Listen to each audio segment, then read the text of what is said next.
কতই না অ্যাস্ট্রোলজারের কাছে গেলাম। ইউটিউব দেখে, ফেসবুক দেখে, সব জায়গাতে গেছি। এমনকি পার্সোনাল কনসালটেশনেও গেছি অনেক অ্যাস্ট্রোলজারের কাছে।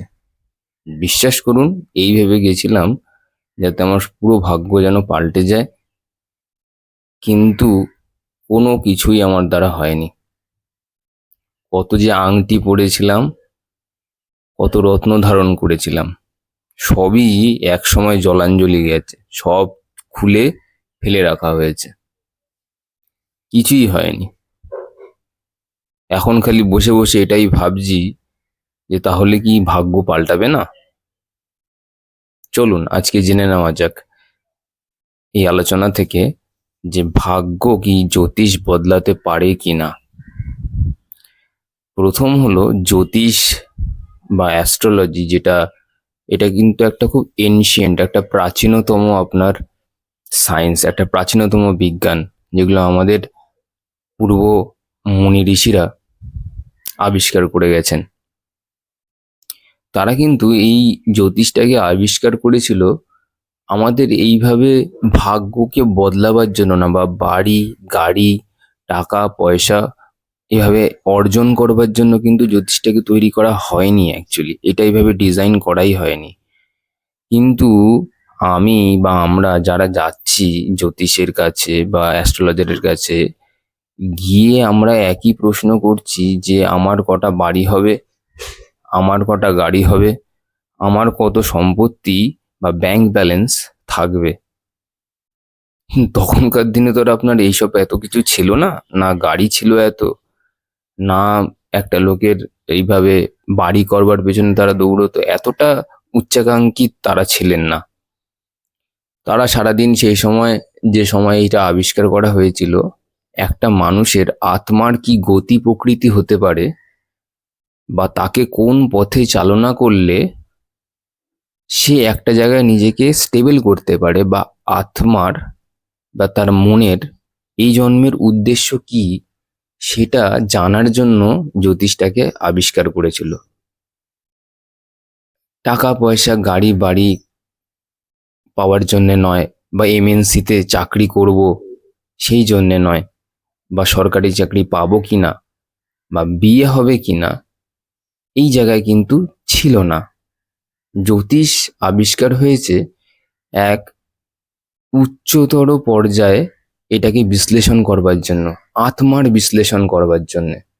কিন্তু দেখুন, এই আমি গেছিলাম অ্যাস্ট্রোলজারদের কাছে যে আমার ঠিক করে কাজ আমি পাবো কিনা, আমার পয়সা কুড়ি থাকবে কিনা, আমার মনের যে অভাব, আমার মনের যে কালো দিকগুলো আছে সেইগুলো সম্পূর্ণ হবে কিনা।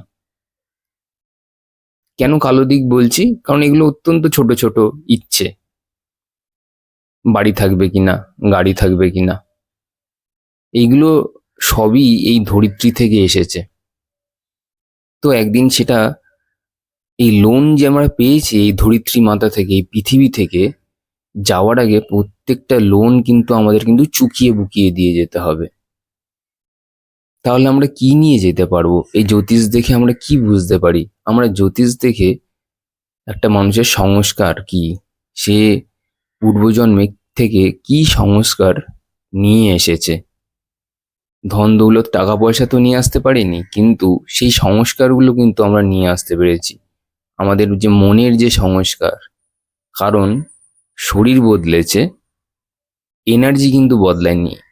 আমি যে অবস্থা থেকে শেষে ছেড়ে এসেছি এই শরীরটিকে, সেই মনের অবস্থা সেখান থেকেই আবার এই জন্মে শুরু হয়েছে।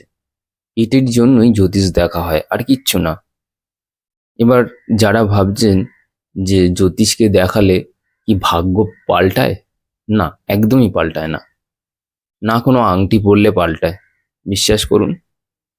কারণ এরকম আপনি অনেককে পাবেন যারা ধরুন দীর্ঘদিন ধরে হনুমান চালিসা পড়ছে, কেউ কেউ সুফল পেয়েছেন, আবার কেউ কেউ সুফল পায়নি।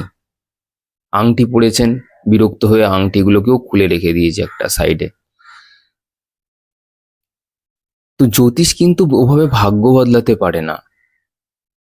জ্যোতিষ আপনার মনের যে সংস্কারগুলোকে উন্মোচন করে আপনার সামনে তুলে ধরতে পারে, আমাদের সামনে তুলে ধরতে পারে। জ্যোতিষের কাজ হচ্ছে আমাদের মনের পজিটিভ এবং নেগেটিভ সাইডগুলোকে তুলে ধরা।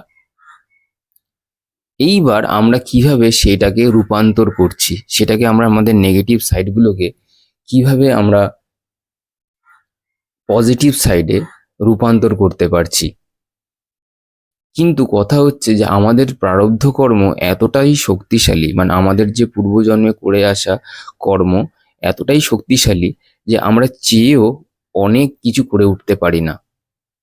যেরকম দেখবেন যে মানুষটি চেন স্মোকার, মানে দিনে অন্তত 30 থেকে 40টা সিগারেট খায় বা কোনো রকম ট্যাবু আছে, কোনো রকম নেশায় আসক্ত, আপনি যদি পরের দিনই তাকে বলেন যে সমস্ত কিছু ছেড়ে দিন, এই 40টা সিগারেট খাওয়া ছেড়ে দিন, তাহলে কি সে পারবে? কারণ পারবে না এই জন্যই, কারণ তার এই সংস্কারটা, এই মানসিক সংস্কারটা, সেটা সে নিয়ে এসেছে। এটা এত সহজ না। তবে কি এটা অসম্ভব? না, এটা অসম্ভবও কিন্তু না। তাকে প্রতিনিয়ত চেষ্টায় লেগে থাকতে হবে। তো বেসিক্যালি জ্যোতিষটা হলো একটা রোড ম্যাপ, একটা গাইডলাইন। ওই যে গুগলের যে জিপিএস হয় না, যে আপনি এখান থেকে এইভাবে গেলে পরে এখানে গিয়ে পৌঁছবেন, একদম তাই, একটা গাইডলাইন। এবার আপনি সেই রাস্তা থেকেও গিয়েও পৌঁছতে পারেন।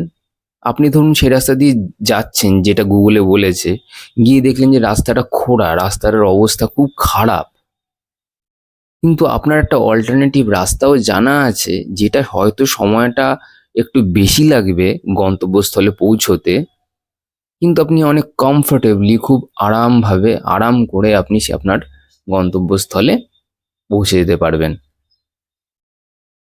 তো এইটাই। এইবার হচ্ছে জ্যোতিষ দিয়ে আমরা প্রারব্ধ কর্ম দেখি। যেরকম আপনার আপনার D9 দেখছেন, D1 দেখছেন, লগ্ন, নবাংশ আর ষষ্ঠীয়াংশ D60। ওখান থেকে আমরা পূর্বজন্মের কিছু ফেলে আসা কর্মের কথা বা আমাদের সংস্কারের কথা আমরা জানতে পারি। তাহলে এই যে ভাগ্য বদলাচ্ছে না জ্যোতিষ থেকে, আমরা শুধুমাত্র জানতে পারছি একটা রোড ম্যাপ। এরপরে কিন্তু কাজটা আমাদের নিজেদের উপর করতে হবে। আমাদেরকে ধ্যান করতে হবে, আমাদেরকে ঈশ্বরের শরণাপন্ন হতে হবে, আমাদেরকে প্রকৃতির কাছে সমর্পণ করতে হবে। কারণ কিছু জিনিস আছে আমাদের হাতে নেই। 80% প্রারব্ধ, মানে আমরা যে সংস্কারটা নিয়ে এসেছি সেটা 80%, আর 20% আপনাদের এই ক্রিয়মান কর্ম আছে।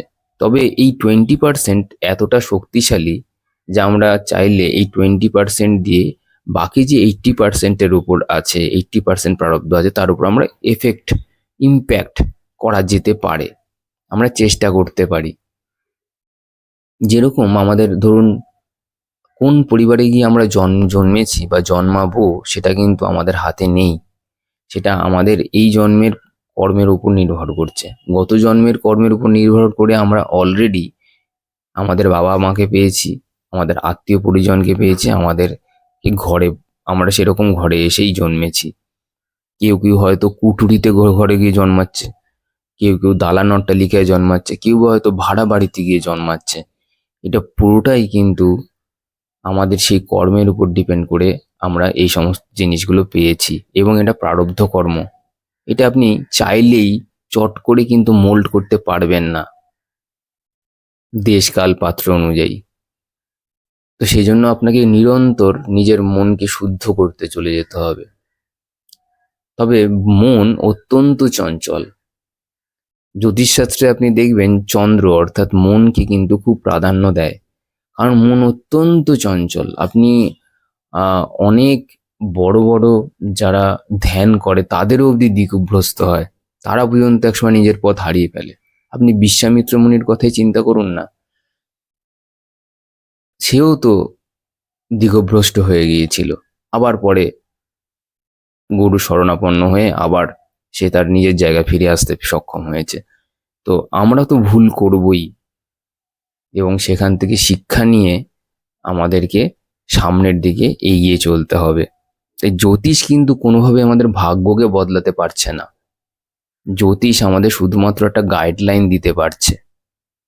যারা এই ভেবে যাচ্ছেন বা আমিও গেছিলাম যে হয়তো আমার ভাগ্যটা রাতারাতি বদলে যাবে নীলা পড়লে বা পোখরাজ পড়লে, এটা কিন্তু নয় অ্যাকচুয়ালি। এগুলো আজকে আমার ড্রয়ারেই পড়ে রয়েছে। অনেকে হয়তো সহমত হবেন আমার এই ছোট্ট একটা বিশ্লেষণ দিয়ে, বা অনেকে হয়তো হবেন না। প্রত্যেককে আমার রেসপেক্ট রইল।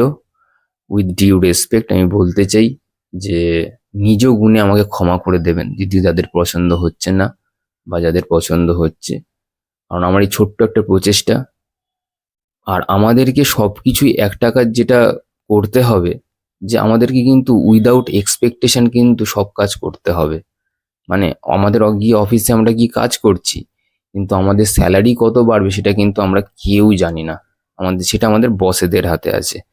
ঠিক তেমনভাবেই আমরা আমাদের যে জীবনে যে কাজকর্মগুলো আছে সেগুলোকে কিন্তু ওই একইভাবে করতে হবে। কিন্তু কি হতে পারে পরিণতি, এটা জানার অধিকার কিন্তু আমাদের কারণ নেই। যে কৃষ্ণ বলে গেছে কাজ করে যাও কিন্তু ফলের আশা করো না, উনি এই জন্যই এটা বলে গেছে কারণ ফলের আশাটা করবো কিভাবে, ফলটা তো আমি জানিই না। শুধু কাজটুকু যেটা আমার প্রারব্ধ অনুযায়ী বাকি রয়ে গেছে সেটুকুই একমাত্র আমার করার এখতিয়ারের মধ্যে রয়েছে। বাকিটা তো কি হবে সেটা তো আমিও জানি না। আমি যদি আজকে বাড়িতে একটা পেয়ারা গাছ পুঁতি, একটা বীজ যদি বপন করি, সেখান থেকে গাছটা হবে কিনা সেটাও কোনো গ্যারান্টি নেই। হতে পারে কোনো একটি পাখি এসে সেই বীজটাকে তুলে ফেলতে পারে, বা এরকমও হতে পারে চারা গাছটি কিছুটা জন্মাবার পর অন্য কোনো পাখি এসে বা কীট পতঙ্গ এসে সেটাকে নষ্ট করে দিতে পারে। আবার বড়ও হতে পারে, আর বড় হয়ে এমন হতে পারে গাছটা যে যাতে যেখানে ফল ধরছে না, এরকমও হতে পারে। তো সবই কিছুই না আপেক্ষিক। এর রেজাল্ট কিন্তু আমার হাতে নেই। আমার কাছে একটা বীজ এসেছে, সেই বীজটার গন্তব্যস্থল হচ্ছে গিয়ে মাটি। ব্যাস এতটুকু। আমাদের শরীরের এই গন্তব্যস্থল কিন্তু ওই মাটিতেই। বা কারো কারো এই যে আমাদের যারা হিন্দু যারা আছে তাদেরকে শ্মশানে নিয়ে যাওয়া হয়, তাদেরকে পোড়ানো হয়, সেইটাও দেখুন ছাই হয়ে যায়। ছাই হয়ে গিয়ে জলে মেশে, জল থেকে গিয়ে সেটাই সেই ছাইটা গিয়ে পলি মাটিতে চাপা পড়ে পড়ে সেটাও একসময় মাটির আকার ধারণ করে। তো মাটি থেকে এসছে, মাটিতেই মিশে যাচ্ছে। তো একটা বীজেরও গন্তব্যস্থল কিন্তু এই মাটিতে। তো আমাদের হাতে এইটুকুই রয়েছে, শুধু কাজ করার। এই যে আজকে ভিডিওটা বানাচ্ছি, হয়তো অধিকাংশ মানুষই শুনবে না। তো আমি যদি সেই এক্সপেকটেশনসটা রেখে যদি আমি এইটা যদি করি, তাহলে তো আমি পরের দিন থেকে আর কাজই করতে পারবো না, তাই না? তো কে শুনলো কে শুনলো না এটা বড় কথা নয়। আমার কাজ হচ্ছে কি কাজটা করে যাওয়া। আমার কাজ হচ্ছে কি রোজ অফিসে যাওয়া। আমার কাজ হচ্ছে গিয়ে রোজ ঘরের যা যা যাবতীয় জিনিসপত্র লাগবে সেগুলো যোগান দেওয়া। তারপরে কি আমাকে কথা শোনাবে বা কে আমাকে হয়তো রেগে ওঠে ঝাঁঝি মেরে দেবে, সেটা তো তাদের হাতে, সেটা আমার হাতে নেই। আমার হাতে রয়েছে শুধুমাত্র এই ছোট্ট কর্মটুকু করা, আর কিচ্ছু না। বাকি সব উনি জানে, বাকি সব প্রকৃতির হাতে। আমাদের হাতে কিচ্ছু নেই। কারণ এই চোখ খুলেই জন্মাবার পর আমরা এই সৃষ্টিকে দেখেছি। যে সৃষ্টি যদি থাকে তাহলে নিশ্চয়ই সৃষ্টিকর্তাও কোথাও না কোথাও আছে, যা আমাদের এই ছোট মোটা বুদ্ধিতে এবং চোখে সে ধরা দিচ্ছেন না। তো সবাইকে আমার প্রণাম জানিয়ে আজকে এখানেই আমি ইতি করলাম। কোনো কিছু ভুল ত্রুটি থাকলে মার্জনা করবেন এবং এই ছোট ভাইটিকে ক্ষমা করে দেবেন। ধন্যবাদ।